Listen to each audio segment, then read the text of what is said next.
ഒരിടത്തൊരിടത്ത് കൂട്ടുകാരായ ഒരു കുറുക്കനും ഒരു കൊക്കും ഉണ്ടായിരുന്നു. കൗശലക്കാരനായിരുന്ന കുറുക്കൻ ഒരു ദിവസം കൊക്കിനെ ഭക്ഷണം കഴിക്കാൻ തന്റെ വീട്ടിലേക്ക് ക്ഷണിച്ചു. കൂട്ടുകാരാ, ഇന്ന് രാത്രി നീ എന്റെ വീട്ടിൽ വരണം. ഞാൻ നിനക്ക് ഇഷ്ടപ്പെട്ട പായസം ഉണ്ടാക്കി വെക്കാം. കുറുക്കൻ കൊക്കിനോട് പറഞ്ഞു. കൊക്ക് സന്തോഷത്തോട് ക്ഷണം സ്വീകരിച്ചു.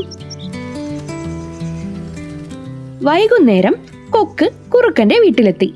നല്ല വിശപ്പുണ്ടായിരുന്ന കൊക്ക് പായസം കുടിക്കാൻ കൊതിയോടെയാണ് ചെന്നത്. കുറുക്കൻ പായസം വിളമ്പിയത് പരന്ന പാത്രങ്ങളിലായിരുന്നു. പായസം നല്ല ചൂടോടെ കുടിക്കുകൊക്കെ, കുറുക്കൻ പറഞ്ഞു. കുറുക്കന് പരന്ന പാത്രത്തിൽ നിന്ന് എളുപ്പത്തിൽ പായസം കുടിക്കാൻ പറ്റി. പക്ഷേ കൊക്കിന് തന്റെ നീളമുള്ള ചുണ്ടുകൊണ്ട് ആ പാത്രത്തിൽ നിന്ന് പായസം കുടിക്കാൻ കഴിഞ്ഞില്ല. പല തവണ ശ്രമിച്ചിട്ടും ഒരു തുള്ളി പോലും പായസം കൊക്കിന് കിട്ടിയില്ല. കൊക്കിന് വിഷമമായി.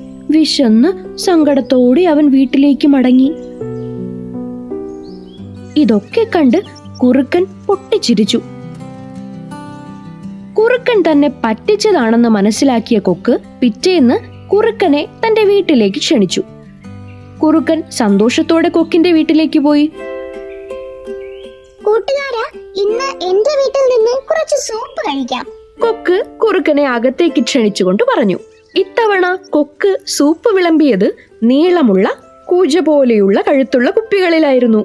കുറുക്കന് ആ കുപ്പിയുടെ ഉള്ളിൽ തലയിട്ട് സൂപ്പ് കുടിക്കാൻ കഴിഞ്ഞില്ല.